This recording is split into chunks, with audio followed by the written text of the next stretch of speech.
We are ready, except for those two.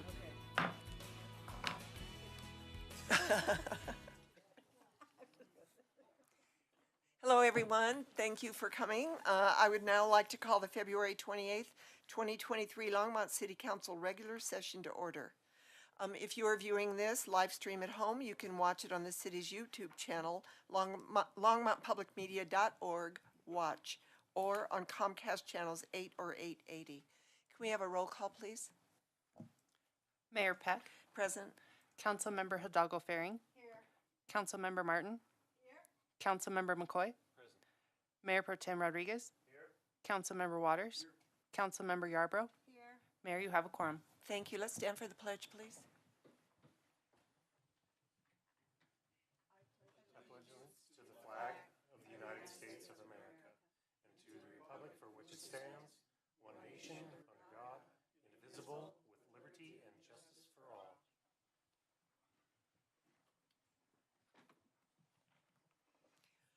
As a reminder to the public, anyone wishing to speak at first call public invited to be heard will need to add his or her name to the list outside the council chambers. Only those on the list will be invited to speak at the first public invited to be heard.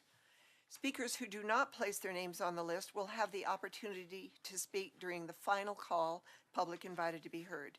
Anyone wishing to speak on second reading or public hearing items are asked to add their name to the speaker list for each particular item. Each speaker is limited to 3 minutes, and we would like you to please state your name and address. There are no minutes to approve tonight and no agenda revisions.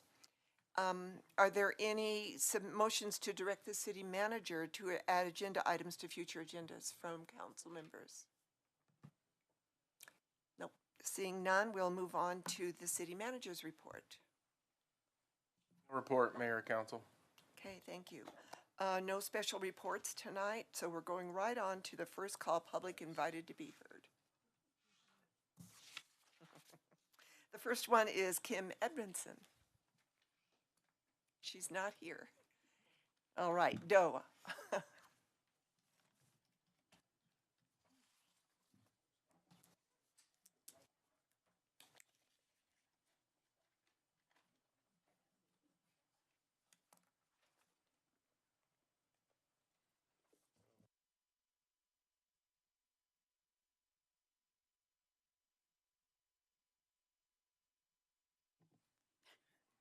Yay. You can hear me, I'm sure, right? Good evening. Oh, I'm Doe Kelly. First things first, I'm Doe Kelly. I live on Barberry Drive. I've been here many times. Good evening, you guys. City Council Mayor Peck. I'm here to talk about smart meters. Again, here are some titles and quotes from a variety of articles I found online, some of them from RFK Jr.'s Children's Health Defense website. Quote, Dr. blasts smart meters and tells the public we should be demanding electromechanical analog meters and utilities should be providing them. And, quote, don't want a smart meter? Take it up with your state legislatures, says Scott McCullough, a lead litigator for Children's Health Defense, and I guess we're just going to have to go to Denver for that and write our own legislation. And might I add, McCullough is the lead attorney who successfully prosecuted the case against the FCC for its antiquated radio frequency guidelines that a year and a half later have never been updated, leaving us to wonder if any wireless device is in fact safe, according to the updated science of wireless harms, which has not yet been factored into any reassessment of the FCC RF guidelines. Your federal government not at work for you. Now back to state legislatures. In January, Massachusetts became the latest state to introduce smart meter legislation with a bill that would require the state's utility companies to obtain written consent from consumers before installing a smart meter. The bill also would eliminate fees for consumers who want to opt out of smart meters. Here's a quote coming from senior scientists in an article entitled, It's time to invoke the precautionary principle for radio frequency. Why don't the tenets of toxicology apply? From the February 28th Microwave News, quote, the precautionary principle should be applied to public exposures to RF radiation. So say 4 senior academic scientists, including the former director of the U.S. National Toxicology Program, the NTP, in a strongly worded appeal. Writing in the peer-reviewed journal Environmental Research, Paul Ben Ishai, Linda Birnbaum, Deborah Davis, and Hugh Taylor point to a plethora of both experimental and epidemiological evidence establishing a causal relationship between EMF and cancer and other adverse health effects. Now, on to the more practical nuts and bolts and carbon footprints that the city hopes to reshape by the use of smart meters. I am asking you, on behalf of the public, for the unbiased evidence that this is actually working and working well somewhere else. Show me where the CO2 footprint has been affected.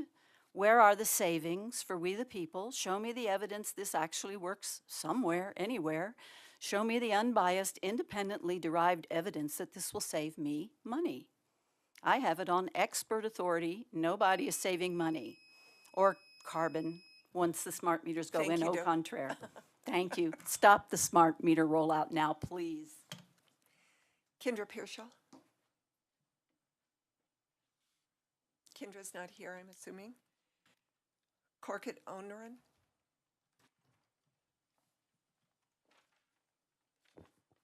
Hello. Corkut Onaran, 800 Emery Street, 80501. I'm here to express my support for the Center for Arts and Entertainment initiative. I also support city's decision to conduct a survey on the current use of certain facilities and support for potential investment of these facilities. I took the survey myself, and it asks what facilities I currently use and investment on what facilities I would support.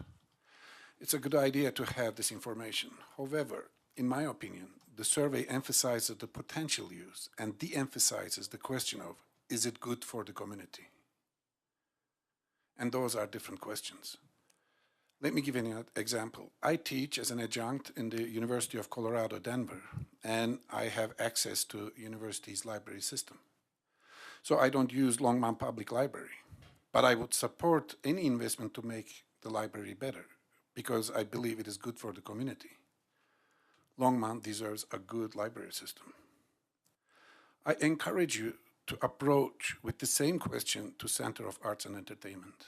Is it good for the community? And instead of who would use it, we should ask, how can we make it more inclusive? How can we make the center attract people from all ages and backgrounds? I want to end with a famous quote by the poet William Carlos Williams. This is what he said. It is difficult to get news from poems, yet people die miserably every day for lack of what is found there. We are all humans. We need poetry and arts in our lives. We need arts to bring us together. Thank you. Thank you, Corkett. Lance Whitaker.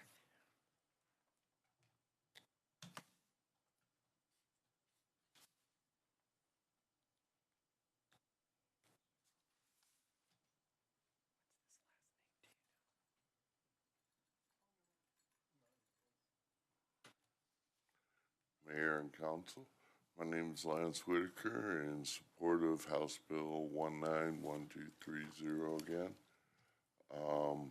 I'd like to remind you that when the federal government in 2008 and 9 begged me to buy a house, where else would I have bought a house but here in Longmont? Now that the state is basically begging me to stop earning out of my garage with grant money and loan money, where else would I want to put my business but here in Longmont? So again, I'm here in support of House Bill 1230. And also, as you well know, today is National Be Heard Day. Each year, on the 7th day of March, National Be Heard Day encourages small businesses across the country to make their presence known. The day recognizes over 145 million small businesses striving to be heard over the big business dominated noise. National Be Heard Day around the United States, small businesses employ approximately 40% of the workforce. Standing out amongst the crowd can be a daunting task, but small businesses are unique in many ways. Not only do they supply cutting-edge services and products, but they also reinvest in small-town America, local neighborhoods in many ways. When small business owners live, work, and play in our communities, their dollars stay and grow. Many of these small businesses create small products, solving unique problems for businesses. Not only that, they support our schools in dollars, as mentors in classrooms, and in field coaches. Thank you. Thank you, Lance.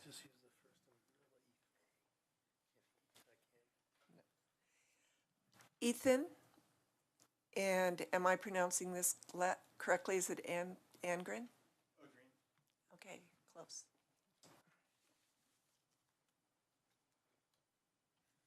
Ethan Green, 930 Button Rock. Greetings, council members. Planting 30,000 trees in Longmont would represent a 2.6% increase in total tree canopy and sequester 330 tons of carbon and 10 tons of ozone every year in perpetuity. My credentials to speak on this topic include earning a master's degree in environmental leadership and experience in sustainable food systems and the ecological design practice of permaculture. Today, we witnessed the annual virtual signaling greenwashing exercise of the release of the city's annual Sustainability and Climate Action Report to highlight, quote, Longmont steps toward a carbon-free future. Never mind that we are carbon-based life forms, and in fact, all known life on Earth is carbon-based. If we take going carbon-free literally, it means genocide. Of course, we don't take it literally, and that is where we begin to see through the veneer of the climate emergency industrial complex. In 2019, Council adopted a climate emergency declaration that includes lots of fluff, yet only one concrete action: formation of a, quote, climate working group to discuss and implement steps to promote a carbon-free, sustainable city with a goal of creating and submitting quarterly reports. However, the now defunct Climate Action Task Force has not met since 2020, and the city has never received a quarterly report. I'm not here to speculate on why you killed the task force, but by killing the task force, you crippled its most important function: the inclusion of independent subject matter experts and concerned residents, including those most vulnerable to the impacts of climate change, in the climate discussion. You then shifted responsibility to the Sustainability Advisory Board, a board more easily controlled by special interests and compliant with your approved agenda. Building up electrification is big money for your crony special interests, I get it, but it comes at the obvious expense of ordinary residents paying higher prices for electricity. Planting trees, on the other hand, is big impact, low cost. Planting 30,000 trees in Longmont by 2030 would sequester 330 tons of carbon every year while improving air quality and mitigating extreme summer heat for our most vulnerable residents. How many trees did Longmont plant last year? Only 226, a small fraction of the number we should be planting to address a real climate emergency. Today, I'm calling out the city for being out of compliance with the simple terms of the Climate Emergency Declaration. This is unacceptable, and I demand change. If you no longer believe there is a real climate emergency after getting the Climate Action Task Force, then rescind the emergency declaration. Otherwise, the task force must be reconstituted, or the emergency declaration must be amended to accurately reflect the city's current actual climate agenda. In conclusion, please come back to reality. Focus on climate resilience, not going carbon-free, or in the chilling words of one council member, societal upheaval comparable to the Industrial Revolution. No one appreciates unnecessary societal upheaval. I urge you to support the tree equity climate action vision I am proposing to plant 30,000 trees by 2030. Let ecological wisdom finally prevail over irrational climate alarmism. Thank you, Ethan. Elsie Wilkins.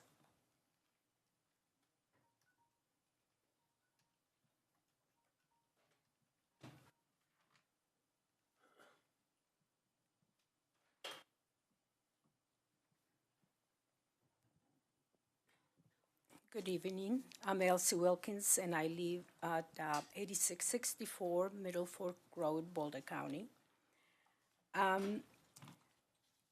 I have three questions. The smart meters bypass the fuse box. Do you have engineered reports that confirm that the smart meters that are being installed in our communities do not have the fire risk that they have had in other places, California and other countries, Canada? My second question is, the Longmont City has contracted with a smart meter company that has a history of fire incidents.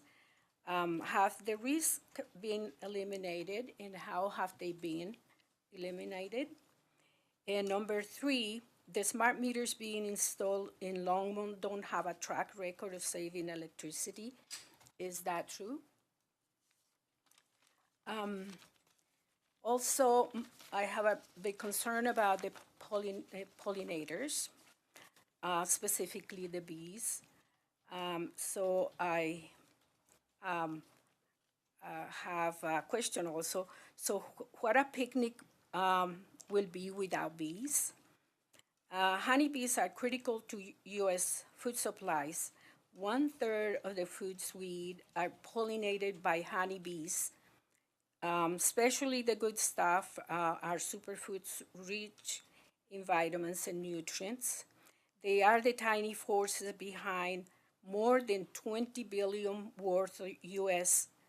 Crops every year. So a picnic without bees will be, if we do have kebabs, the kebabs will not have onions, peppers, tomatoes. If we have blackberry pie, hold the berries. If we have sandwich of peanut butter and jelly, hold the jelly.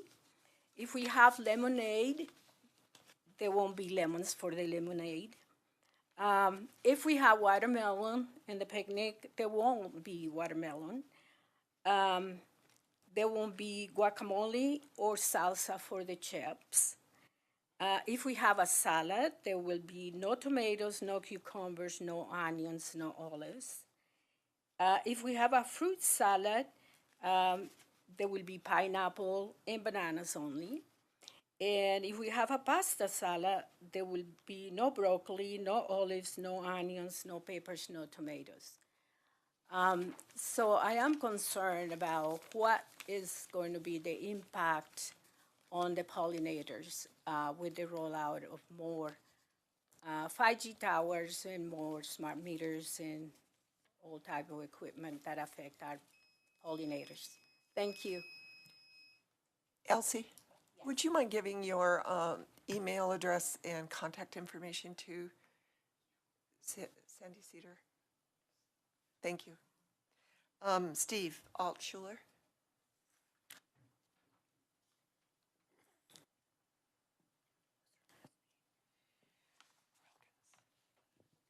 Good evening. I get to try to do this without glasses, so bear with Dear. me. My name is Steve Altschuler. I live at 1555 Taylor Drive. I have a rhetorical question. Why do people move to Longmont?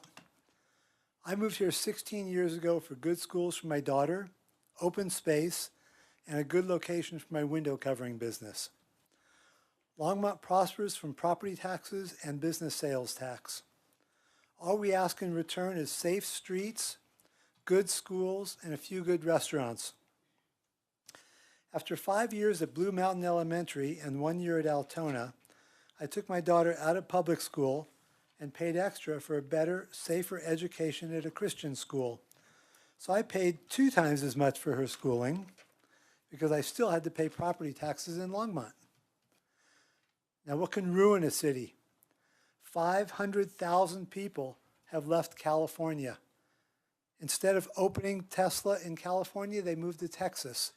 Lower taxes and more rights for their business and their employees. Thousands of businesses in California have closed due to homeless camped on the sidewalks and human waste and needles in front of their stores. I see it happening in Denver, it's happening in Boulder, and on the way we're going, it's going to start happening in Longmont more too. $5 million a day to house illegals in hotels at up to $500 a day in New York. This is taxpayer money at waste. People are leaving Portland due to crime. Chicago is the #2 capital of America. Liberal policies have never helped the city grow and prosper. Sadly, Chicago is replacing Lori Lightfoot with another liberal. I fear this will be like rearranging the deck chairs on the Titanic. Please focus your decisions on helping Longmont prosper. Do not just take from those who work to give to those who are too lazy to work. My business moved to Weld County, and my daughter is in school in Loveland. A lot of these policies have chased my business away and will chase other people away. And I have 49 seconds. You know, inflation is a really big deal here. It's a big deal in America.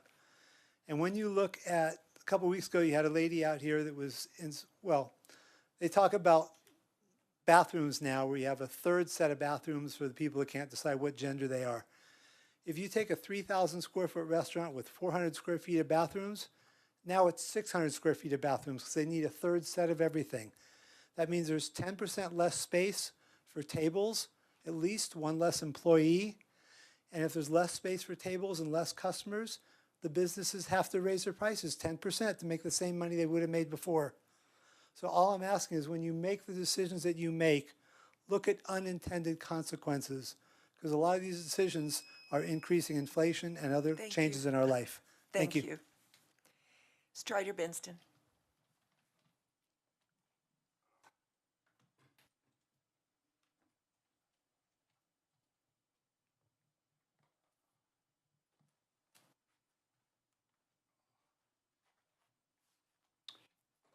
Hey, Strider Benston, 951 17th.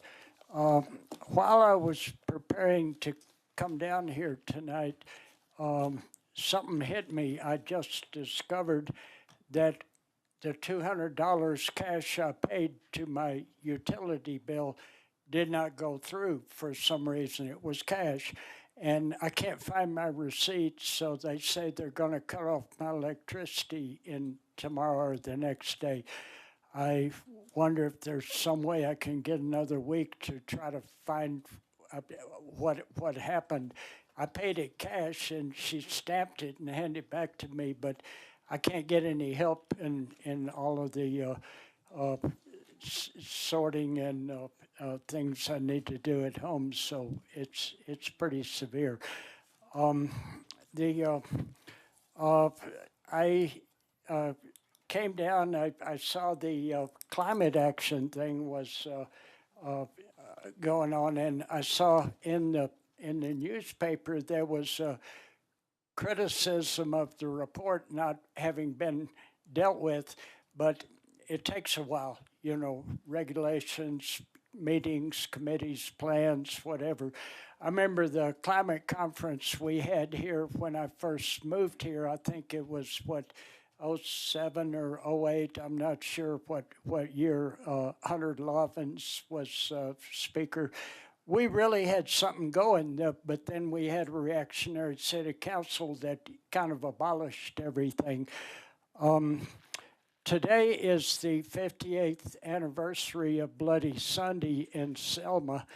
I got knocked out twice over the bridge before I was able to get up and run through the horse charge to get back into town alive.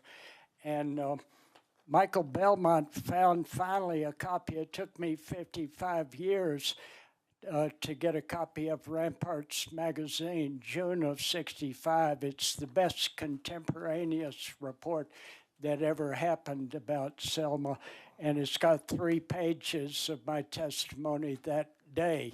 I was still in shock. I only had a broken nose, no broken bones, but it was, we thought we won the right to vote in this country. The Supreme Court has been destroying that nationally with Citizens United and Shelby County and whatever, actively destroying the right to vote. And now we got 8 or 10 states that are, as the state, trying to destroy the right to vote. And there are many things about a government or a democracy, but fundamental is the right to vote and the right to speak and a free press. If you don't have the right to vote, you have no other rights. And that is what we're facing at Juggernaut right now. Thank you. Thank you, Strider, and talk to our assistant city manager there. Right here, Strider.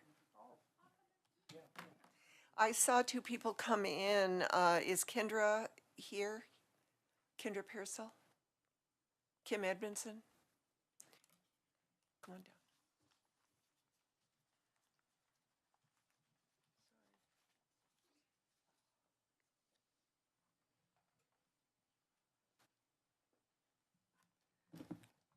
Hello, I'm Kim Edmondson on Bittersweet Lane here in Longmont.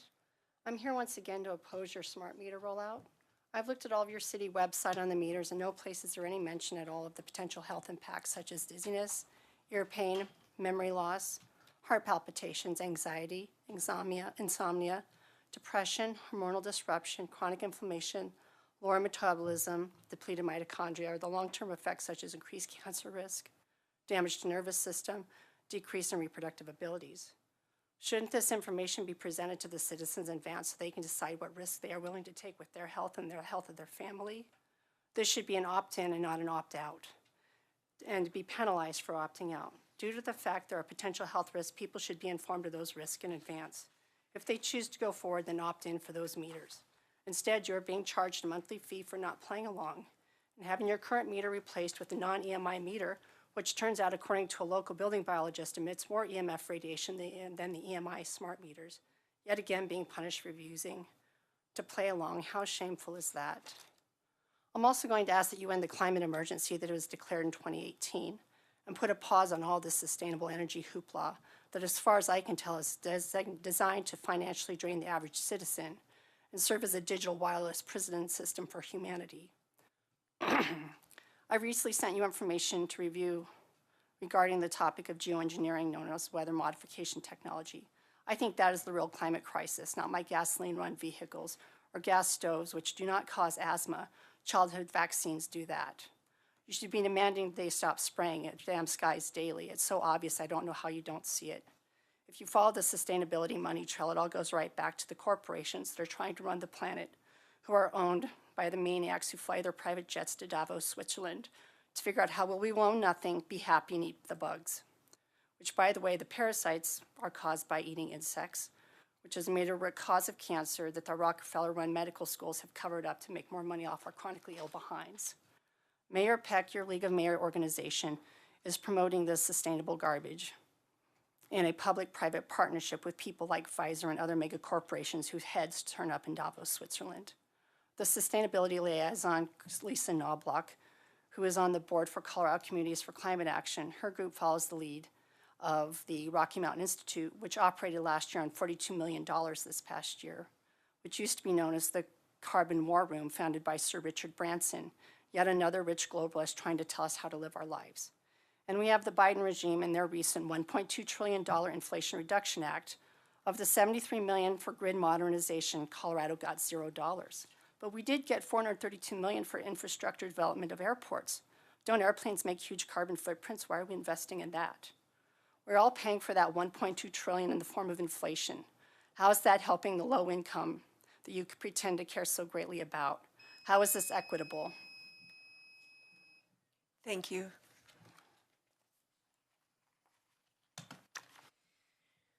Okay, we are now at the consent agenda and introduction reading by title of first reading ordinances. Can you please read the ordinances into the record for me?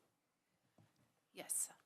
Item 9A1 is an ordinance 2023-10, a bill for an ordinance amending Chapter 15.02, Section 15.02.080.b of the Longmont Municipal Code on administrative modifications. Item 9A2 is ordinance 2023-11, a bill for an ordinance amending Chapter 15.5, Section 15.05.120 of the Longmont Municipal Code on mixed-use and non-residential design standards. Item B is ordinance 2023-12, A bill for an ordinance authorizing the city of Longmont to lease the real property known as Vance Brand Municipal Airport Hangar Parcel H-1A to Warren K. Rempel. Item C is ordinance 2023-13, a bill for an ordinance authorizing the city of Longmont to lease the real property known as Vance Brand Municipal Airport Hangar Parcel H-11 to Longmont Executive Hangars 2 Association Incorporated. Item D is Resolution 2023-18, a resolution of the Longmont City Council approving the 2023 award notice under the intergovernmental agreement between Boulder County and the City of Longmont for Environmental Sustainability Matching Grant Program. Thank you. Do any councilors want to pull any items off of this agenda? Consent agenda? Well, I do. I am going to pull A1. So can I have a motion? Well, I will move the consent agenda minus A1. So it's been moved and seconded for the consent agenda minus A1. Is there any discussion? Seeing none, let's vote.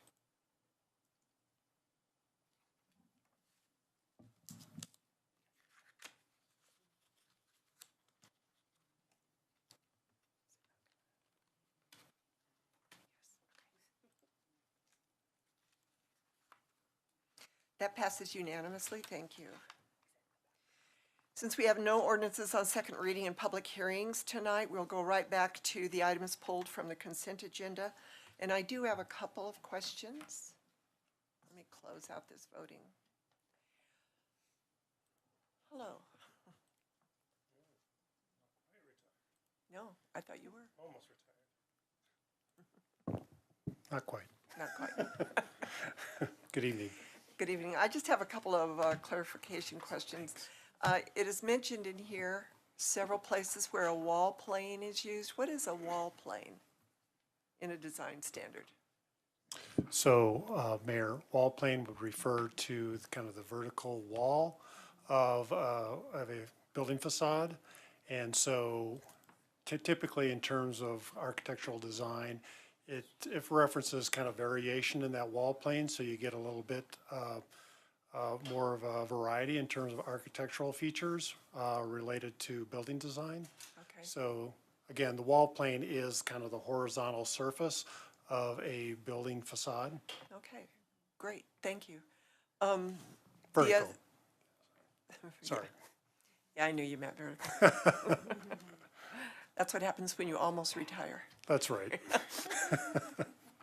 Also mentioned several times in the ordinance is the word director. It says whatever the director wants. What director are you referring to? So by code, it references the planning director. The planning services, director. yeah, planning Okay. services development director. Okay. And also, under the site design, why aren't we making the gathering places a part of this design instead of saying that they are appropriate per the site design? So, yeah, I mean, it can vary. I mean, there are certainly instances where we would want to have gathering spaces in for example, an industrial development. But there are other instances where an industrial development may not warrant the need. And so we left that kind of flexible so we can make a determination on where those types of gathering spaces might be appropriate within an industrial development. Sometimes if you have a lot of truck traffic moving in and out of an industrial development, and it makes it kind of difficult to try to create gathering spaces for visitors and or employees. But to the maximum extent, we would like to encourage that those be incorporated into designs if at all possible. What about residential? It's the same, did I see the same wording in the residential one? I'm not sure.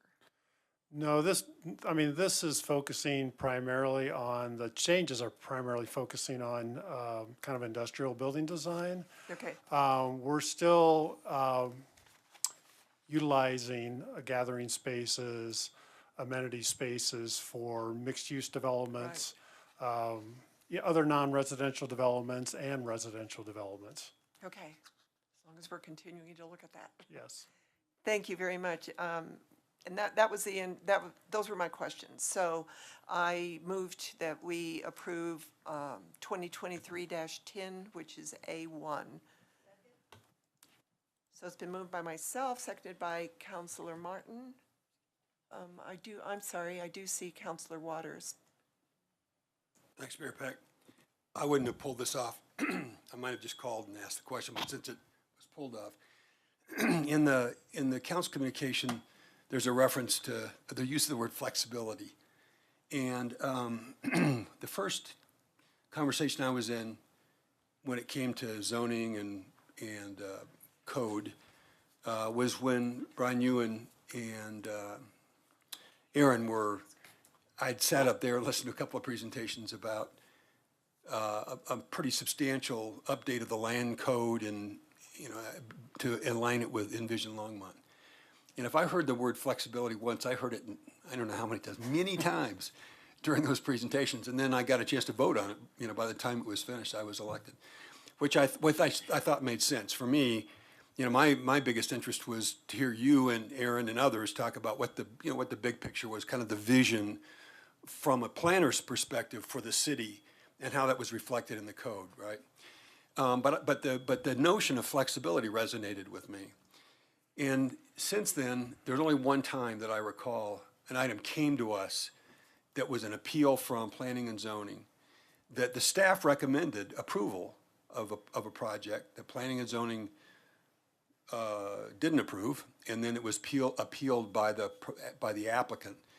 And we had a chance to hear it, and I don't recall if you made the presentation, and it doesn't really matter, but that was an occasion where the staff brought a recommendation both to P&Z and to us to exercise that flexibility because of the specifics around this particular proposal or application. And that one is not what I'm so curious about. I'm just wondering, have there others?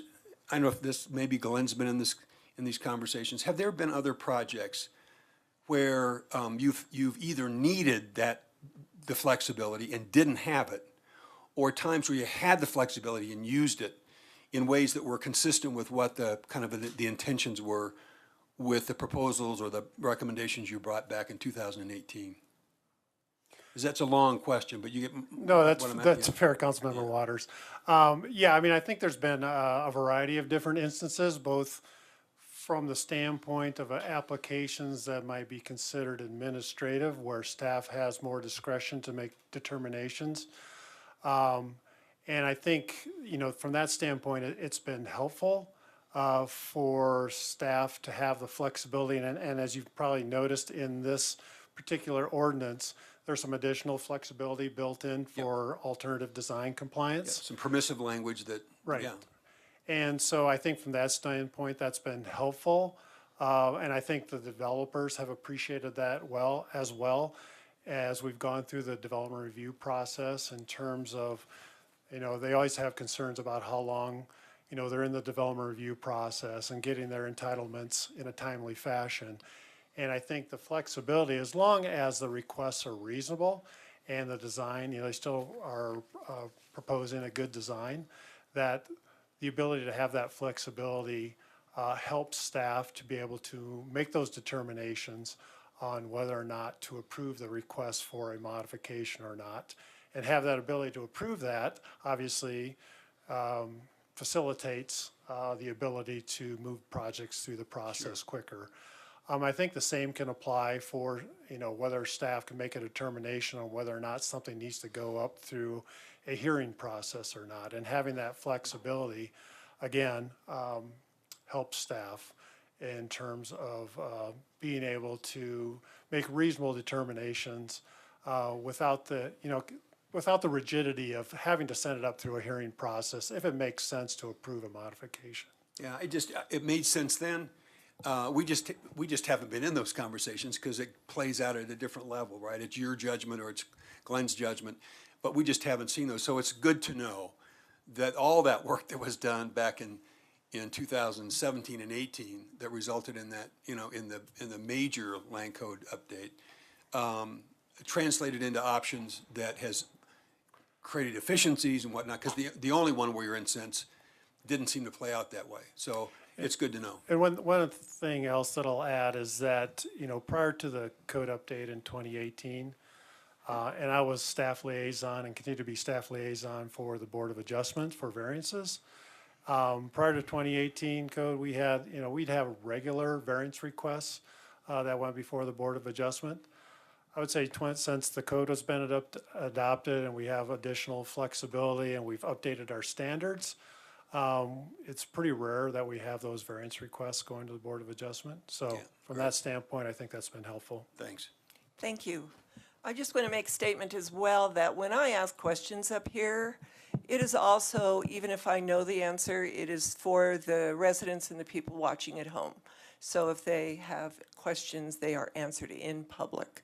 It doesn't matter whether another counselor thinks it's an appropriate question or not. We do have the right to ask staff questions for clarification. So thank you very much. That was great. Thank you all. Councilor Martin. Thank you, Mayor Peck. Yes. Quick question. It's kind of a follow-on for Councilmember Waters' line of questioning, which is, I think it's admirable that the staff is using,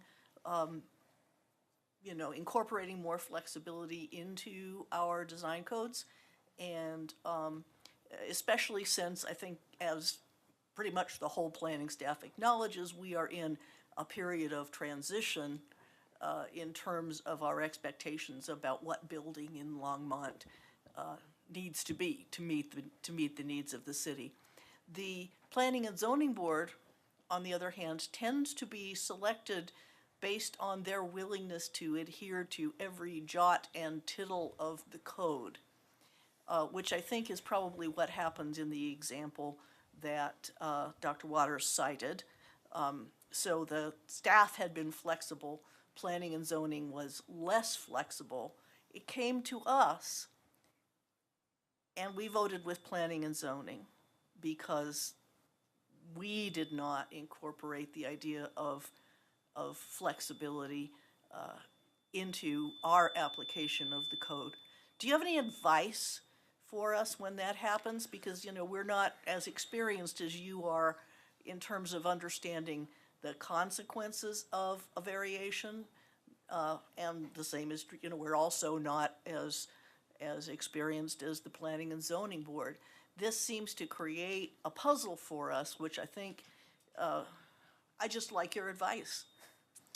Well, it's a great question, Councilmember Martin. I think in that particular instance, when the council reviewed that particular item in an appeal, the standards that we have and criteria we have for appeals of decisions by the Planning and Zoning Commission is fairly limited. Basically, council needs to make a finding that the Planning and Zoning Commission erred in their decision. And that's kind of a difficult criteria to kind of just, get across that hurdle.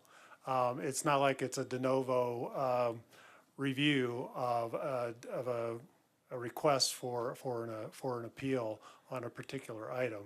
So I'm not sure if I have great advice on that, because like I said, once it gets to council's purview on an appeal, your determination is fairly limited on how you can make that call of whether or not the Planning Commission made an error in their decision.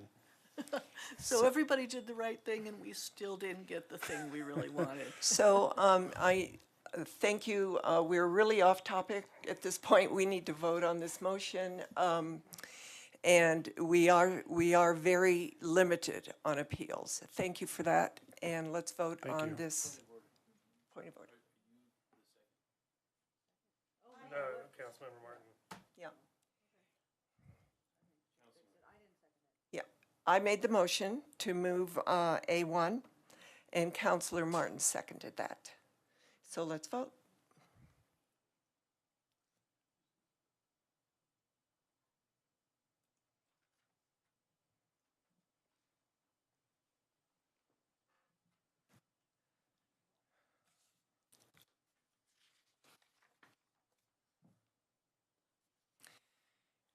We are now at our general business, and we're going to have a report, an annual report from the Sustainability and Climate Action Group. Oh, I'm sorry, the motion carried. Thank you. Can I close this? I'm not sure if it was up for any particular reason. Thank you.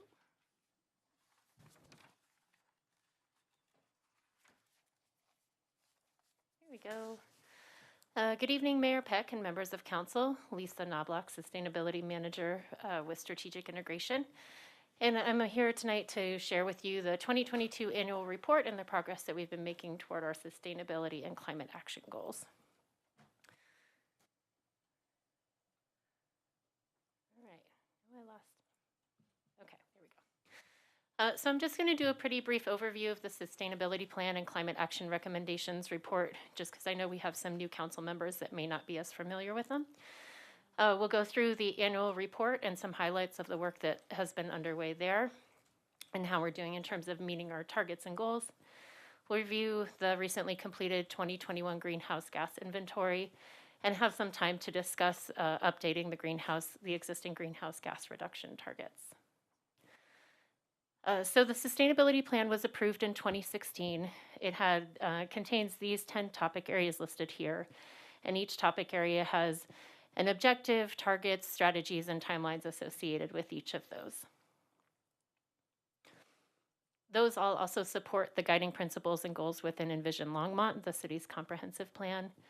And then in 2022, the Climate Action Task Force in the Just Transition Plan Committee developed recommendations that became the Climate Action Recommendations Report that had recommendations within these 6 topic areas with the underlying foundation of equity. A lot of that work overlaps with the work within the sustainability plan, and that was approved by council in 2020. So in your packet, you received the 2022 annual report. This is our second annual report that we've done. It encapsulates all of the progress towards sustainability, the sustainability plan, and the climate action recommendations report. I'm not going to go through every page of that report. I'm just going to pull out some highlights and do a deeper dive in particular on the climate action work. I do want to highlight that we have an update underway to the indicators platform. So there's been Longmont indicators for a while that showed progress towards the targets for sustainability and Envision. We're revamping that. It'll be a much more dynamic and interactive dashboard, so keep an eye out for that. It should be up in April. And then before I dive into the details, I just want to highlight these 2 data points noted here, because I think it's a good synopsis of the work underway and our progress. So 91% of the immediate near-term or ongoing sustainability plan and climate action recommendations are on track for implementation. And 71% of all the targets have either been met or are on track, or relevant strategies haven't been implemented yet, which essentially means that they're associated with recommendations that are set in the midterm, so we haven't begun implementation of those yet. And the ones that aren't on track, you'll see in the report some asterisks that indicated some of the challenges that we faced from the impacts of COVID on program participation, some of the supply chain issues that we've seen and stuff like that. Just to review kind of the formatting, I know this is a lot of information. I'm not going to go through everything here. But the report shows each of those 10 topic areas as well as the additional topic areas from the Climate Action Recommendations report. On the left-hand side is a narrative that just pulls out some of the highlights that we thought were important to share with council and the community. And on the right-hand side, you'll see what we call the action snapshots that goes through each of those topic areas, all of the targets, the most recent data that we have available, most of which is 2022, but some of those data sources we don't get every year or that we get later in the year, so we don't have data for them as yet. And then a symbol with a thumbs up, thumbs side, or thumbs down that indicates how well we're meeting those targets. Digging a little bit deeper into the climate action recommendations in particular, this slide shows all of the recommendations from the Climate Action Task Force.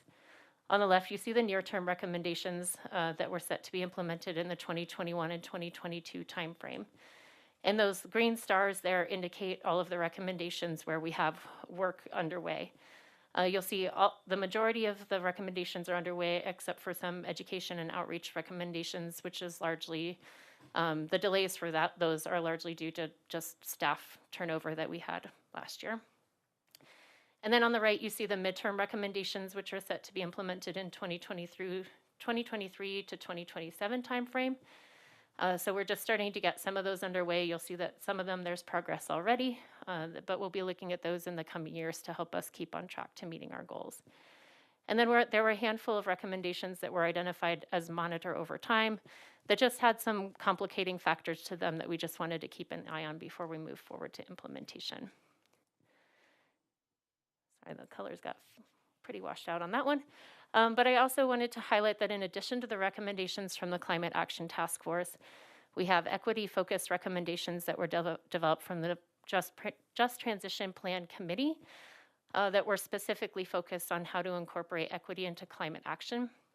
Those fell into these two overarching buckets, which were equity assessment. So there's recommendations focused on capacity building, so make sure we have a foundation on what equity and climate action means, applying an equity lens and engaging frontline communities, and then a series of recommendations focused on equitable climate action, so things that we should be taking into consideration when we're implementing any of our climate action work. And all of these recommendations are getting adapted into an equity checklist and discussion guide that staff continues to utilize as we implement all of the different climate action recommendations. So as far as our overarching climate action goals, I want to revisit these because I know some of these are new to some of you.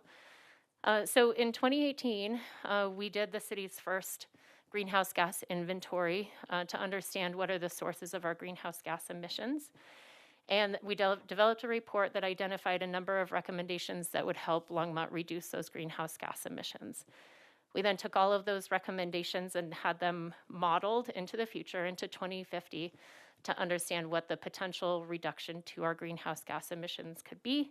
And that's where we came up with these numbers of reducing our emissions 66% by 2030 and 69% by 2050.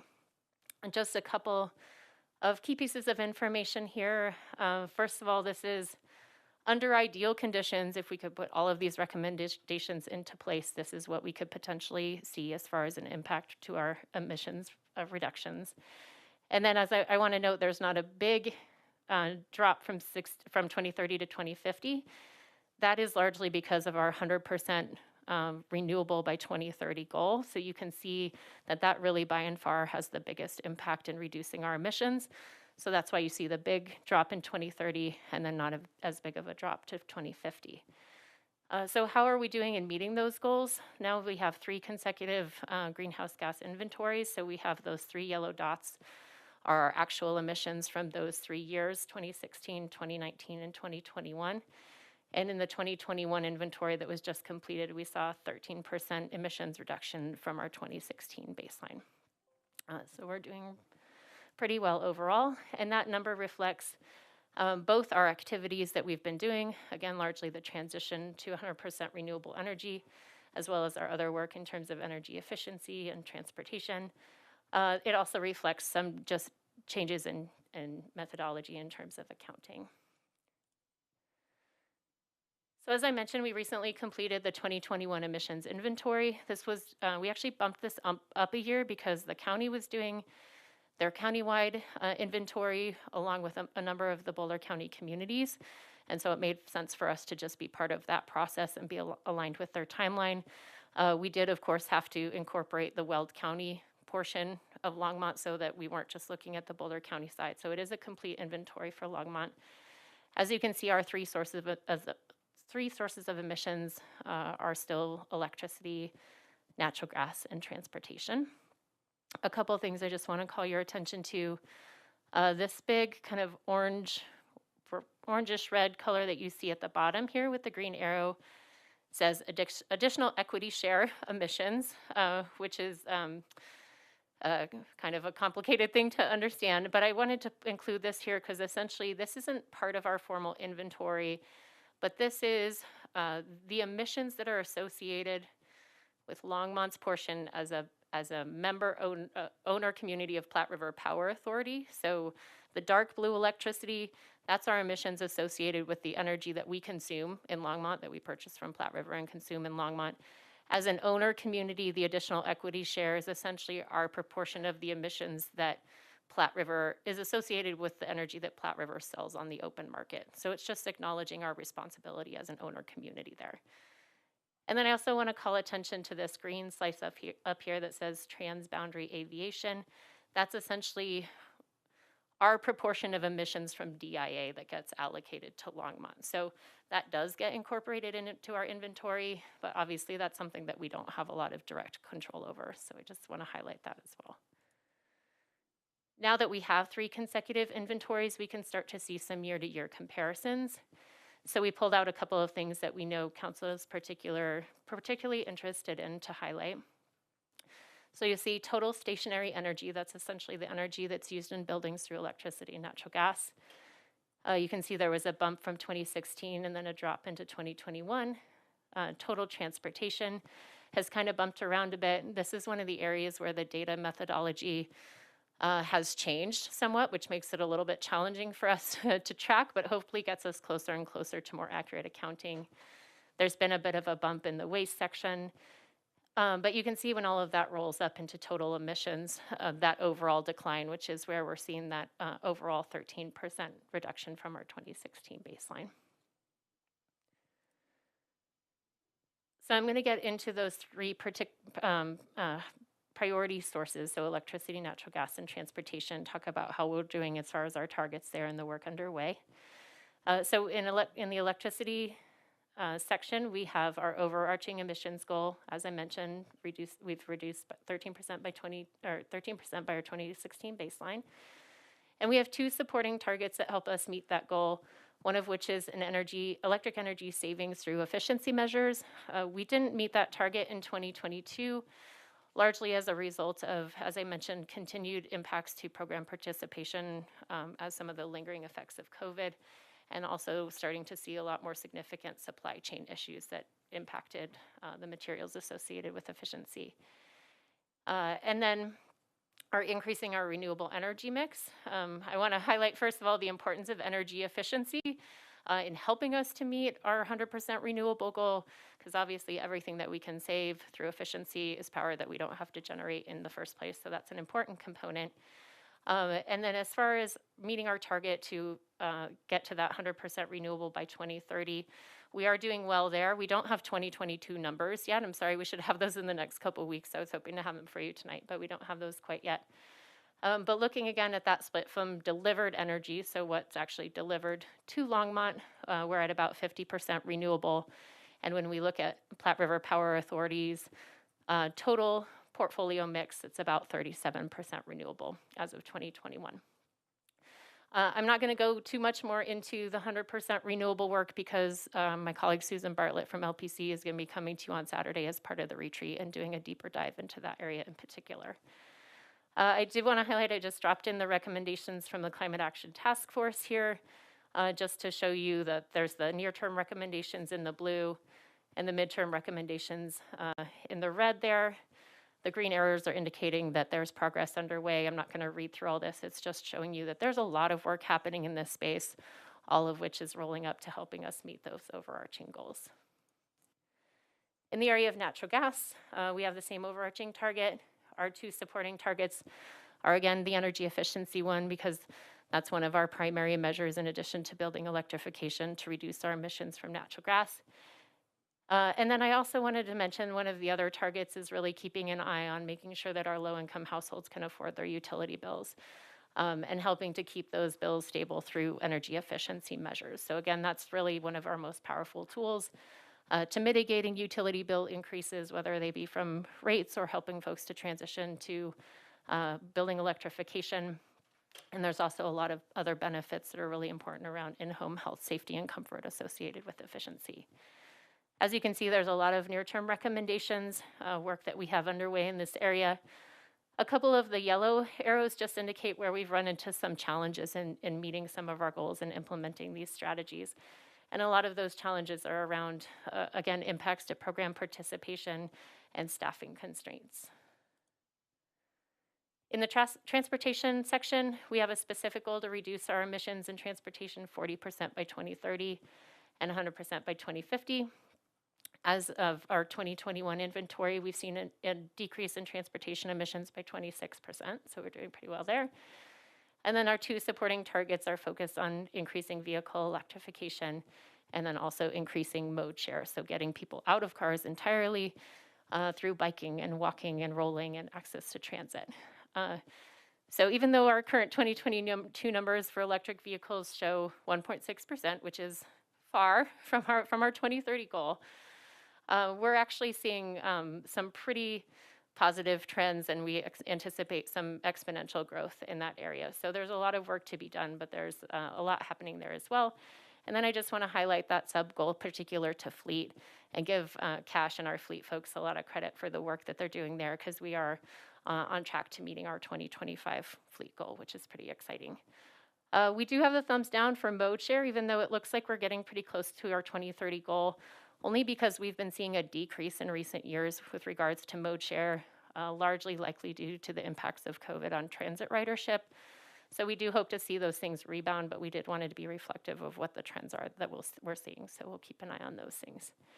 The recommendations from the Climate Action Task Force are midterm recommendations, but we do have a lot of work underway that's supporting these through the transportation roadmap that was approved in 2021, and some regional work that we're doing on the transportation electrification that's focused on really looking at all of the components that need to be addressed to help folks get into electric vehicles, whether they're personally owned or through car share programs or other things like that, and really leveraging regional expertise and trying to look at how we can come together as a region, especially looking at funding opportunities through state and federal funding mechanisms that are coming down specifically focused on transportation electrification. So we're trying to position ourselves well for those funding opportunities. And then some supporting work in the adaptation space. So in adaptation and resilience, we're continuing our work in the climate risk and vulnerability map. And we have two projects that are funded by the 2023 Sustainability Tax Funds, looking specifically at extreme heat resilience. We're continuing the Big Picture Climate Lecture series in partnership with the museum. And then the focus on commercial and residential composting, largely through the update to the Zero Waste Resolution, which you all adopted in fall of last year, and the Universal Recycling Ordinance, which is under development right now. One of the complicating factors I want to mention in this area, because I'm sure you all have heard about it through different sources, is that A1 Organics, which is the regional composting facility, has seen a tremendous amount of contamination in recent years. And they've changed their policies to restrict what can go into the composting stream to only be yard waste and food waste. So no more compostable paper like paper towels and napkins and coffee filters, or compostable to go where and whatnot. So that does have somewhat of an impact on our waste diversion goals and around the avoided greenhouse gas emissions that we benefit from putting things into composting. However, we're hoping that that's a pretty short-term situation, and then that'll be resolved, and hopefully doesn't impact our goals in the long term. But please feel free to reach out with questions if you are getting questions from constituents and whatnot on that particular issue. Just a quick mention on equity and climate action. So the Equitable Climate Action Team is continuing their work, as I mentioned earlier, from those recommendations from the Climate Action Recommendations Report. They provided feedback to staff on 6 city projects last year, including the Beneficial Building Electrification Plan. That's another thing that Susan Bartlett will be bringing to you on Saturday for much more in-depth discussion. They volunteered at 12 events, and as I mentioned, staff is continuing to adapt those recommendations into tools that we can use internally to ensure that we're incorporating equity into climate action. Some other supporting events, we continue work on the Sustainable Business Program. We had some staff turnover last year as well, but we hired a new bilingual business sustainability coordinator who started in August, and the majority of his work is focused on the Sustainable Business Program. We're excited to have him.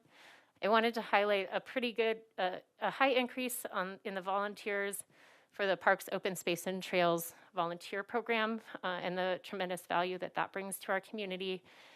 And then we are at about 42% of Longmont schools participating in the Green Star Schools program.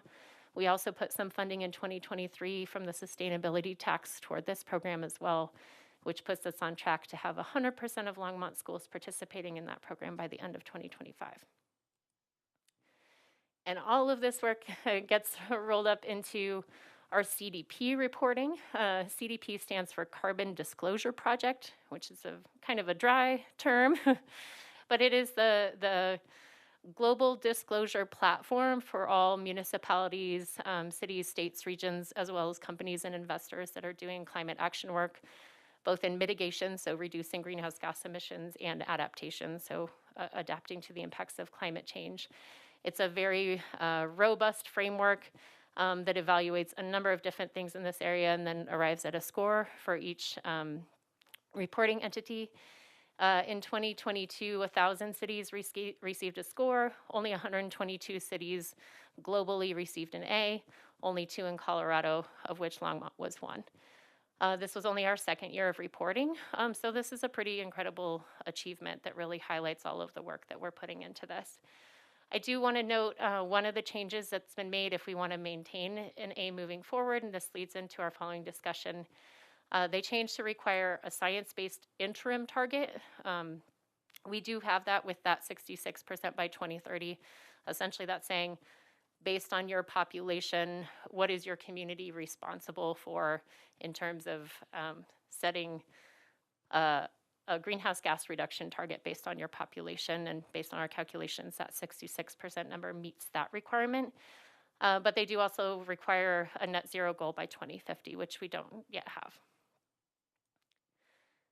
So I just wanted to bring back up this slide and put the question to you all as to whether or not you want to revisit these goals that were adopted in 2018. Again, these were modeled based on the recommendations from the 2018 greenhouse gas inventory and report. What they didn't include at that time was anything around building electrification. And so you all recently adopted the beneficial building electrification. And we did, through that process, went through some modeling to see how that would impact these goals into 2030 and 2050. And so you can see when we add those in, that gives that a bit of a bump there.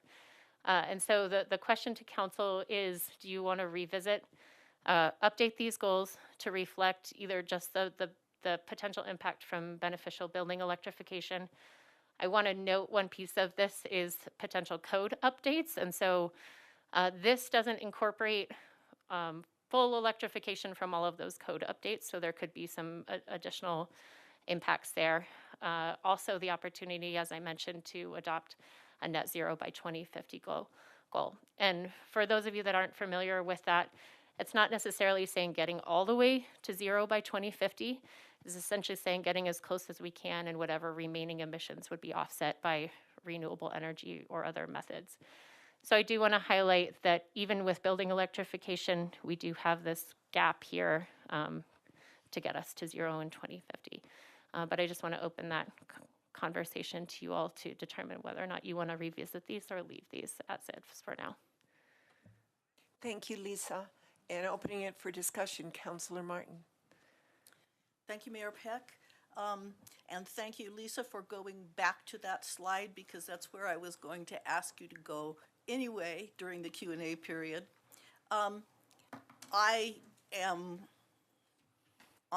going to advise more modeling and revisiting these goals and trying to get closer to net zero. I like that beneficial building electrification goal and building efficient. I think that there is more that can be done with building efficiency, which is also a big equity goal. Mm-hmm, absolutely. And I noticed that you don't seem to have any addition in the 2030 to 2050 for increased building envelope efficiencies. Is that correct? Yes, I might make Francie come up here and speak to that piece. We do actually, I didn't put it in here because it gets complicated. We do actually have a separate graph that specifically shows the value of energy efficiency. it gets sort of washed out when you're looking at the transition to renewable energy and the transition to electrification. So it doesn't really do justice the impact from energy efficiency in particular, but I'm going to hand it to Francie. Do you want to add anything on that? This is where you can really go deep into some of this stuff. Go ahead. Yes, Francie Jaffe, Sustainability Coordinator. So as Lisa mentioned, when we are providing 100% renewable electricity, it kind of doesn't show those energy efficiency benefits as well. But we did do modeling that did show by increasing the energy efficiency over time, that helps to offset the increase in electrification from building electrification, as well as transportation electrification that makes that more possible. So you don't see as much the impact in the greenhouse gas emissions, and there is benefits on reducing use of natural gas in buildings as well as you're doing the electrification.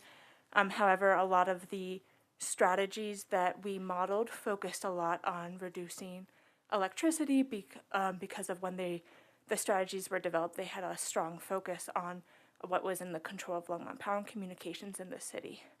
So it does factor in, but it doesn't show up in a greenhouse gas model, but it does show up in if we could share the energy use model over time to kind of highlight those benefits.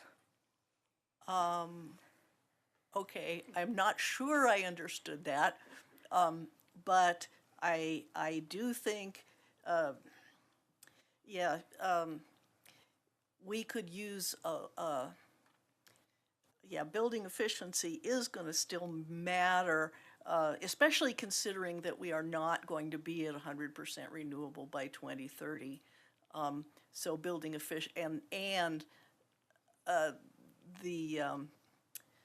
building efficiency is going to be really important during that transitional time, because heat pumps are going to put a big demand on the grid. So building efficiency is going to be a major thing, and I would hope to see that remodeling get done. We've done some modeling on that, and I don't find the model as informative as it could be. So the other thing is that our transportation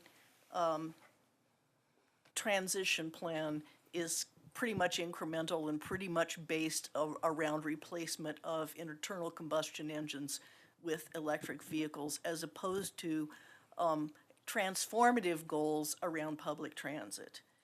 And so I would like to see some modeling about what a more transformative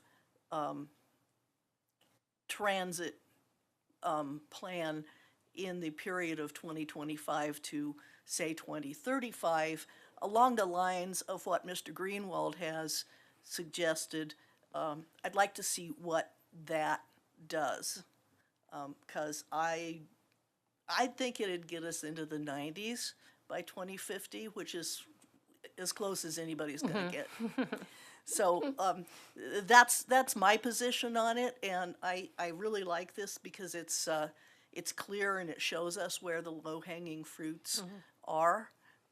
So I very much appreciate it, but yeah, I definitely think it's time for some more aggressive modeling. So thanks. Thank you. Councilor McCoy. Thank you, Mayor Peck. Thank you, Lisa and staff, for a great presentation there. Just kind of circling back to the A1 composting issue, you know, how are we going to educate the community members about what goes into our green polycarts? Currently, the sticker tells residents what can go in, but it seems like we need to have a new sticker put on all those carts, and that's probably going to take a little bit of time, especially if we have a deadline of April 1st. Mayor Peck and Councilmember McCoy, I might see if I can tap Marika. Sorry. You're going to get into the level of detail that I can't quite answer. But it needs to go on the outside.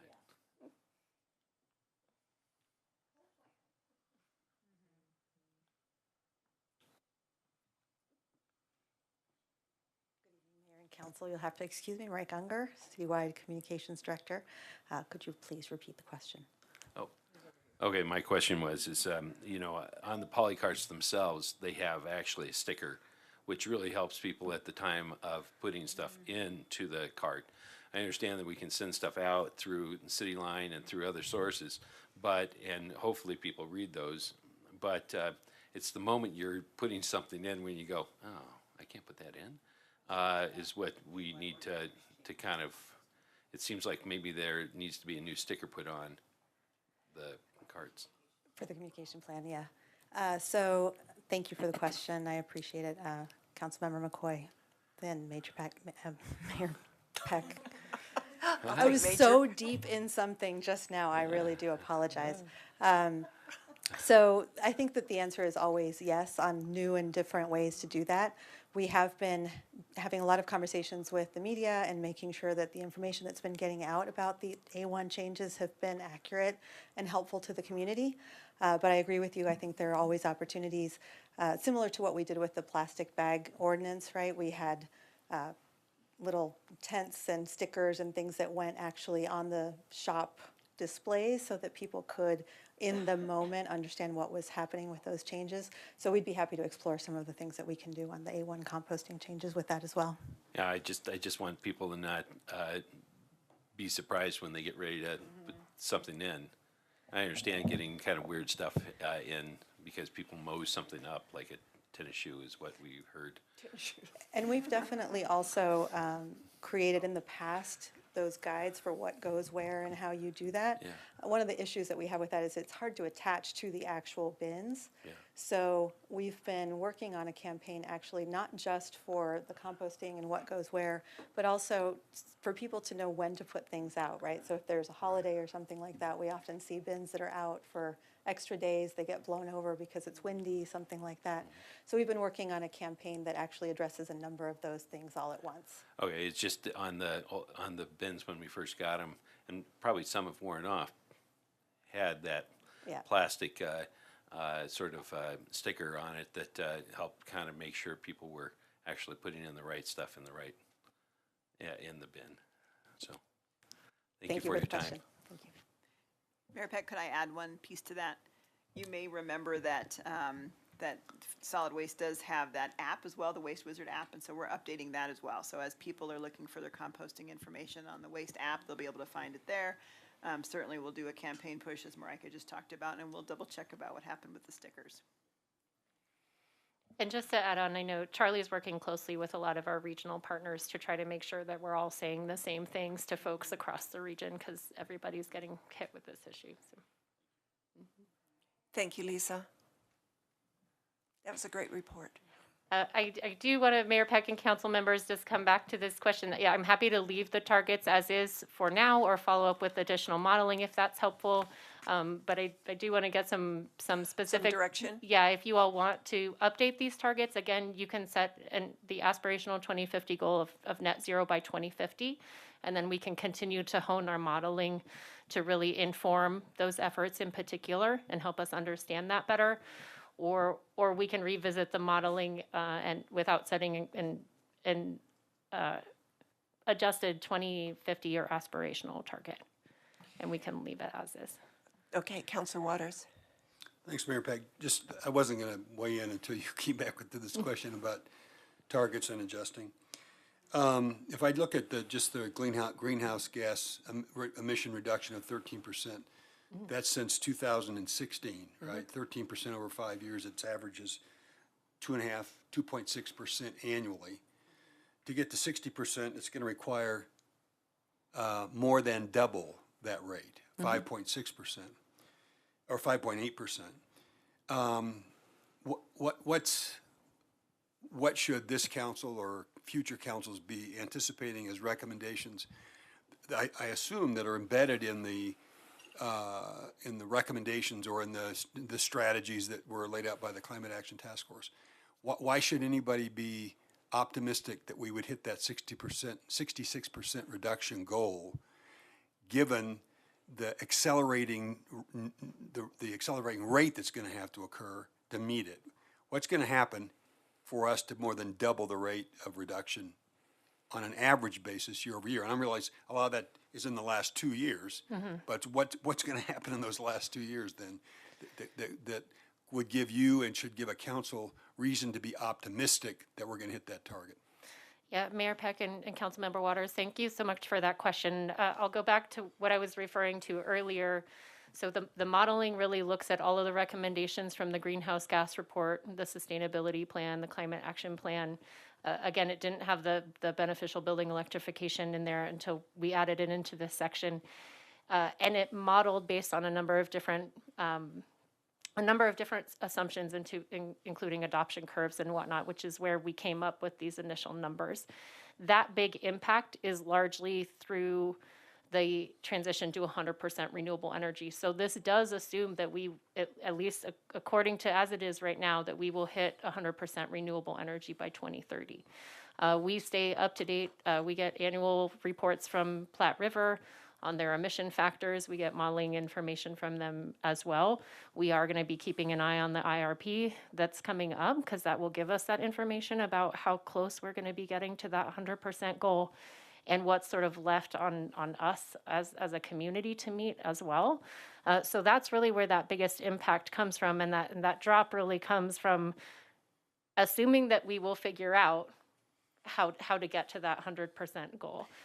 So I can't say that we have those answers right now. That's what's coming through the IRP process. So it's really largely dependent upon what happens Yes. with PRPA. Yeah. Didn't we hear from, and maybe I just am misremembering, that Jason Frisbee, when we heard his report a few months ago, his estimate was by 2030, maybe we could get to 92%.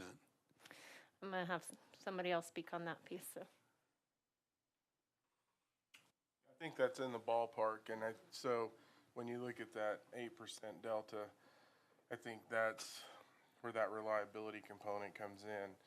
And David can help me. As I've talked to Jason in our city managers meeting, it's really then, it may take a few years after that to really move into that last piece. But it then raises questions about 2030.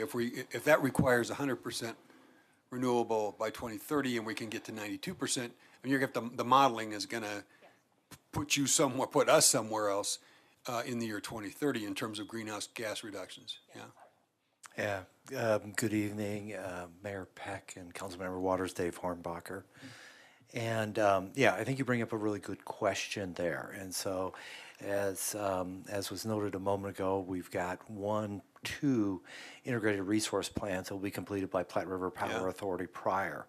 You also noted in some of the presentations from Lisa today, there was information about distributed energy resources under the elements. So we're also under the belief and the action here at the City of Longmont that we have a role in getting to that 100% renewable, and that role is sort of a 5 to 10% of the total 100% that we believe that we should be able to modify our electric energy use here by either adding energy or removing energy or placing energy within the system when renewable energy resources are flush, and so that we can draw out on that or have less demand. So a variety of things. So you'll see more information about that coming forward. You'll notice it also in the budgets that we prepare, that we have funding in the electric department for that. And so, our goal still is the 100% renewable. We'll be taking actions here at the city to also help and facilitate that. Should I put on my calendar as a observer from the gallery in the year 2030 would be this council meeting in 2030 where I get a chance to go back and see how close we came? Absolutely. Thanks. Councilor McCoy. Thank you, Mayor Peck.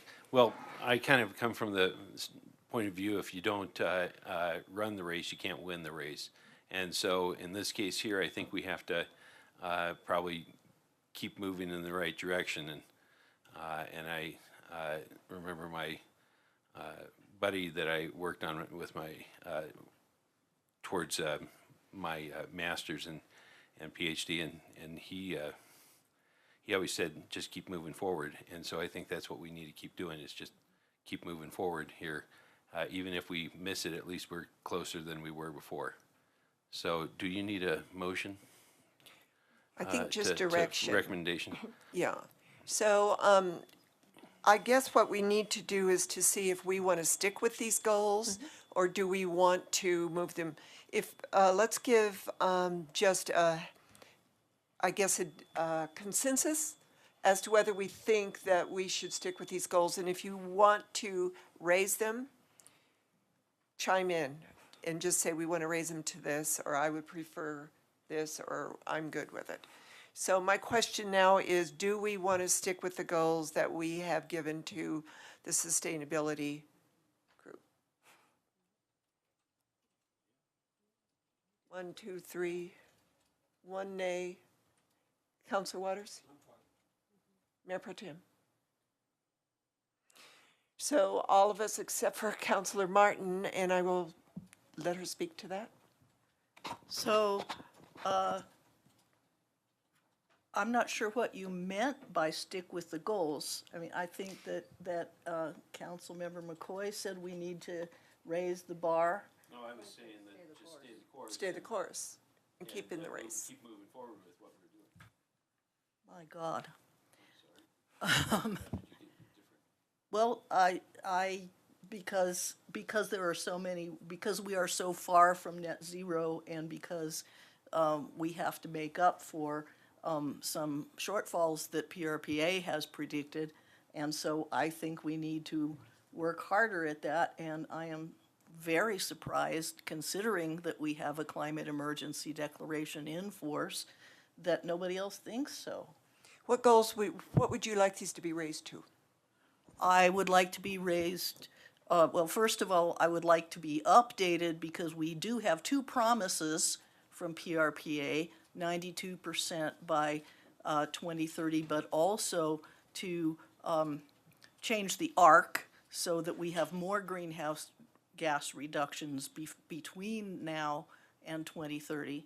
So that helps with the now to 2030 thing. But the other thing is, I think that we should change our models and our funding priorities to be able to increase the reductions from transportation, reductions from beneficial building electrification, and from building efficiency. Because you know, in PRPA's plan, there's always going to be some natural gas backup.